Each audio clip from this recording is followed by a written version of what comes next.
एक परिवार में 5 लोग थे।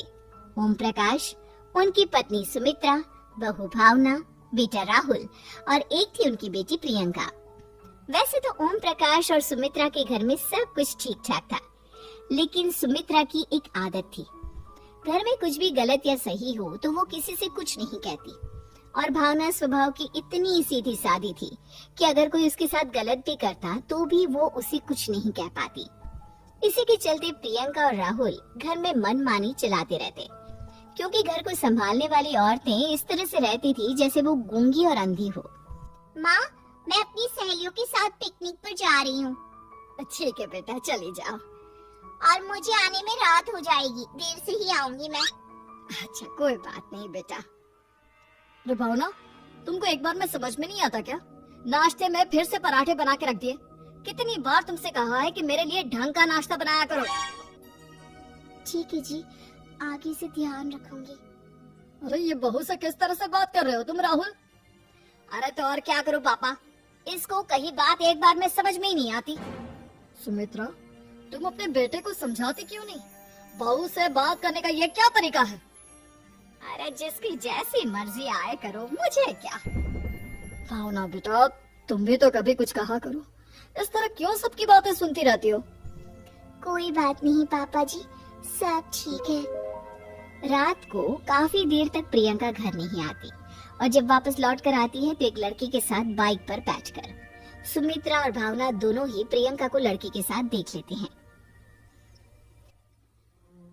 आज तो जोर से डांट पड़ने वाली है, लेकिन मैं डर क्यों रही हूँ? माँ तो सब कुछ देखकर भी अंधी बनी रहती है। और रही बात भाभी की, वो किसी को कुछ नहीं बताने वाली।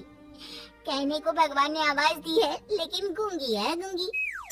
अरे प्रियंका बेटा, इतनी रात को कॉलेज से लौट कर आ रही हो? कहाँ गई थी तुम?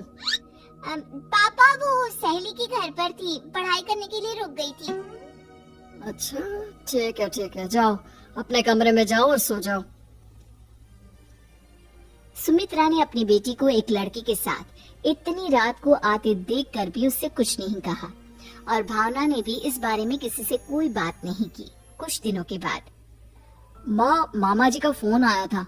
उन्होंने प्रियंका के लिए कोई रिश्ता ढूंढा है। लड़के वाले उसे देखने आ रहे हैं। अरे मुझे नहीं करनी शादी वादी, किसी लड़के को बुलाने की कोई जरूरत नहीं है। ये तुम क्या कर रही हो प्रियंका बेटा? तुम्हारी शादी की उम्र हो चली है और तुम्हारे मामा जी ने बहुत अच्छा रिश्ता बताया है। पापा, अब जिद क्यों कर रहे हैं? और आप क्यों मेरी मर्जी के खिलाफ शादी कराना चाहते हैं? अरे माँ, इसको समझाइए ना। आपकी बेटी, आप तो बस चुपचाप सब कुछ होते हुए भी देखती रहती हैं। अरे तो क्या कहूँ, और मेरे कहने से क्या हो जाएगा? वैसे भी गलत क्या हो रहा है, सब कुछ सही तो है। भावना बहू, देखो तो प्रियंका हमारी बात नहीं समझेगी, लेकिन वो तुम्हारी हम उम्र है। क्या पता तुम्हारे कहने से उसे कुछ समझ में आ जाए। नहीं पापा जी, मेरे कहने से कुछ नहीं होगा। मैं प्रियंका को कैसे समझा सकती हूँ? वो ननद है मेरी, कहीं मेरी किसी बात का बुरा मान गई तो? सुमित्रा और भावना में से कोई भी प्रियंका को कुछ नहीं समझाता। इस बात से राहुल और ओम प्रकाश जी दोनों ही परेशान हो जाते हैं। और फिर जब लड़का प्रियंका को देखने के लिए आता है, मुझे आपकी बेटी बहुत पसंद है, मैं उसके साथ शादी करने के लिए तैयार हूँ। देखो, मुझे तुमसे शादी नहीं करनी, और ये बात जितनी जल्दी समझ में आ जाए अच्छा रहेगा। अरे तो फिर आप लोगों ने मुझे यहाँ बुलाया है क्यों? माफ कर दो बेटा, वो हमारी बेटी जरा गुस्से में है। हम उसे समझाने की कोशिश करते हैं। हाँ, देखिए आप नाराज मत होइए, वो तो उसने बस ऐसे ही कह दिया होगा। अरे कोई ऐसे ही कुछ कहता है क्या? और ये आपकी पत्नी और माँ, ये दोनों इस तरह चुपचाप क्यों बैठे हैं, जैसे इस घर के मेंबर ही ना हो? आपके घर में सब कुछ ठीक तो है ना? अरे सब कुछ ठीक है बेटा। सुमित्रा, समझाओ ना अपनी बेटी को। अरे क्या समझाऊं, क्या होगा समझाने से? सब ठीक ही तो हो रहा है, गलत क्या हो रहा है?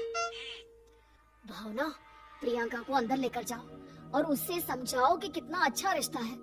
इतना अच्छा लड़का है, इस तरह से बिहेव ना करे। नहीं जी, मैं किसी से कुछ नहीं कह सकती जी। अरे अजीब परिवार है, मुझे तो यहाँ से निकलना पड़ेगा। इस तरह से तो आपकी बेटी की शादी किसी से नहीं हो सकती। जिसके घर की औरतें गूंगी और अंधी बनकर बैठ जाए, उस घर का कुछ नहीं हो सकता। ओम प्रकाश और राहुल सुमित्रा और भावना की हरकतों की वजह से बहुत परेशान हो जाते हैं। एक दिन वो दोनों आपस में बात करते हैं। पापा, समझ में नहीं आता कि भावना और माँ को कैसे समझाया जाए। सही कहते हो बेटा, तुम और मैं काम के सिलसिले में सारा दिन घर के बाहर रहते हैं और घर की दोनों औरतें जिन्हें सारा घर संभालना चाहिए गूंगी और अंधी बनकर बैठी हैं। पापा आप ही बताइए इसका क्या उपाय है। मेरे तो कुछ समझ में नहीं आता बेटा, लेकिन हमें कुछ तो करना पड़ेगा क्योंकि इन सब की वजह से प्रियंका बहुत ज्यादा बिगड़ती जा रही है। तुमने देखा उसे किस तरह से बिहेव किया था। अरे लेकिन पापा हम करेंगे क्या? हमें एक नाटक करना होगा। कुछ दिनों के लिए हम भी गूंगे और बहरे बन जाते हैं, उसके बाद इन दोनों औरतों को अकल आएगी। हाँ पापा, शायद आपकी बात ठीक है। हम दोनों हर बार बात को संभाल लेते हैं और इसी वजह से माँ और भावना कुछ भी करने की कोशिश ही नहीं करते। और फिर अगले दिन, भावना नाश्ते में क्या बनाया है? जी पराठे बनाए हैं। मेरे लिए पोहा बना दो। अच्छा जी ठीक है, अभी बना देती हूँ जी। बहू नाश्ते में क्या बनाया है? पापा जी पराठे हैं और पोहे बन रहे हैं।